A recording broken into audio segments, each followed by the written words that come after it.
अब हम उष्ट्रासन करते हैं आंखों की रोशनी को अच्छा करने के लिए, अपनी आंखों को अच्छा करने के लिए। उष्ट्रासन करने के लिए आप योगा मैट पर पहले वज्रासन में बैठिए। वज्रासन में बैठने के बाद आपको इस तरीके से उठना है। उसके बाद हम क्योंकि राइट साइड से शुरुआत करेंगे, राइट हैंड से, तो धीरे धीरे अपने राइट हैंड को अपने लेग्स के पास लेके जाइए। उसके बाद धीरे धीरे लेफ्ट को लेकर जाएगा। कमर में खिंचाव ना आए, झटके से मत जाएगा, बहुत धीरे करना वरना कमर में आपको झटका पड़ सकता है।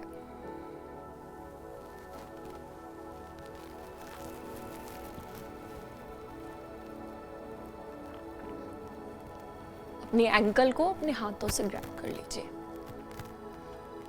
आप ऐसे भी अपने हाथों को रख सकते हैं।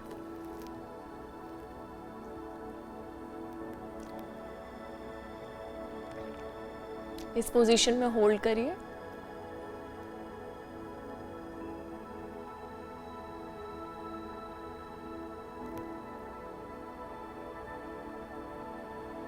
धीरे धीरे राइट साइड से वापस आइए।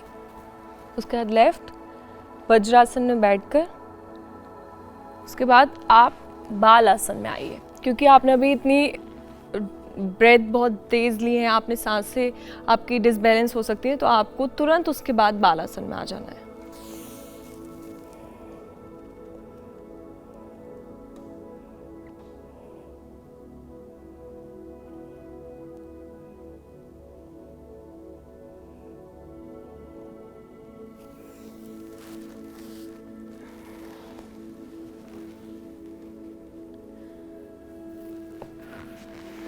तो कुछ इस तरीके से आपको उष्ट्रासन करना है। मैं एक और बार आपको उष्ट्रासन करके दिखाऊंगी लेफ्ट साइड से।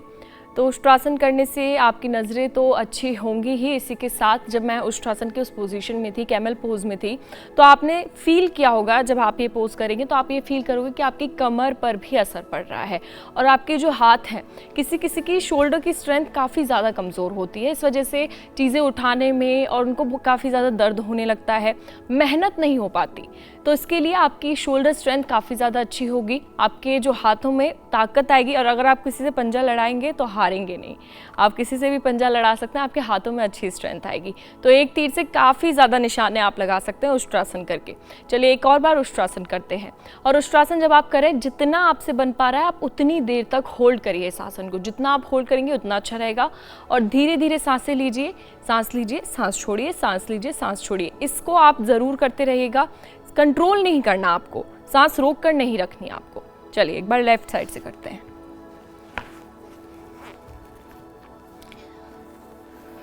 वज्रासन में आ जाइए, फिर घुटनों के बल खड़े होइए।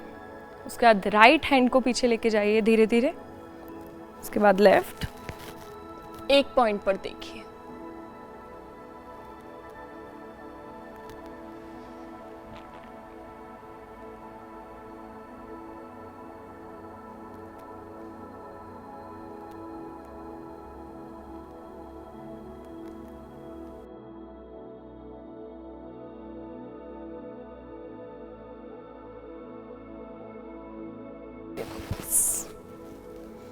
बाल आसन में बैठ जाइए।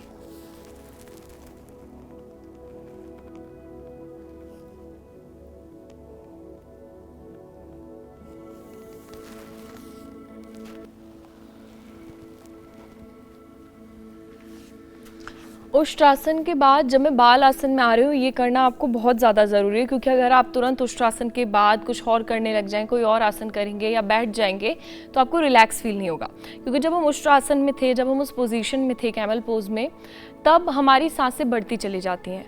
और किसी को सांसों की दिक्कत होती है तो काफ़ी ज़्यादा हाँफने लग जाता है इंसान। बाल आसन में आते ही आपकी बॉडी बहुत रिलैक्स फील करने लगेगी, इसलिए आप बाल आसन ज़रूर करें। चलिए अब तीसरे आसन की शुरुआत करते हैं। अब हम करेंगे हलासन।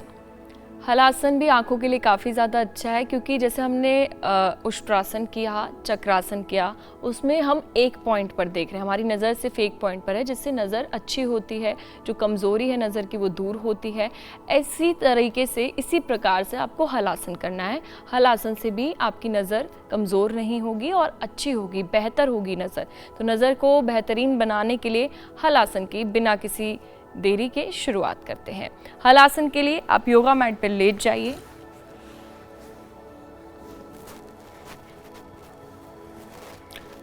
जब हम हलासन की शुरुआत कर रहे हैं तो हलासन में सर्वांगासन के थ्रू भी जाया जा सकता है और सीधा हलासन भी किया जा सकता है।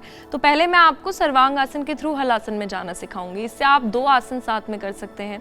तो हलासन के लिए आप अपने पैरों को उठाइए और सबसे पहले सर्वांगासन में आइए।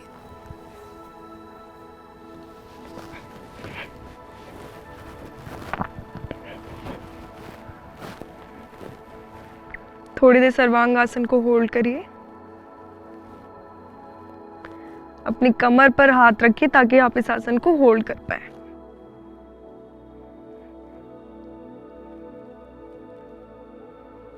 सर्वांगासन के भी काफी तरीके होते हैं। आप पद्मासन में भी सर्वांगासन में बैठ सकते हैं, लेकिन हम नॉर्मल करेंगे क्योंकि हमें हलासन करना है।